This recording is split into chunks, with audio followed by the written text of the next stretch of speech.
Beautiful minds, hope you all are happy and healthy. আজকে সকালে ভাবলাম কি বানাই। ভাবতেই ভাবলাম ও আচ্ছা, ফ্রিজে তো ছাড়ানো মোচাটা আছে, আজকে মোচাটাই বানিয়ে ফেলি। মোচাটা কিন্তু খেতে খুব ভালো লাগে, কিন্তু অথেন্টিক প্রসেসে অবশ্যই বানাবে। মোচার সাথে বেশি মিক্স অ্যান্ড ম্যাচ করার চেষ্টাটা না করাই ভালো, আমার সেটা মনে হয়।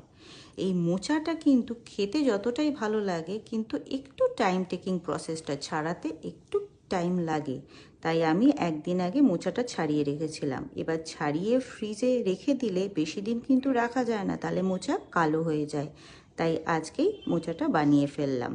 আর মোচাটা কিন্তু বেশ একটু হালকা আছে, কষিয়ে কষিয়ে করতে হবে, তাড়াহুড়ো করে কিন্তু মোচা থোড় এগুলো রান্না করা যায় না। যাক গিয়ে রান্নাটা হয়ে গেছে মোটামুটি, একদম শেষের দিকে দেখতেই পাচ্ছ, লাস্টে একটু দুধের মধ্যে ঘি দিয়ে অ্যাড অন করলাম।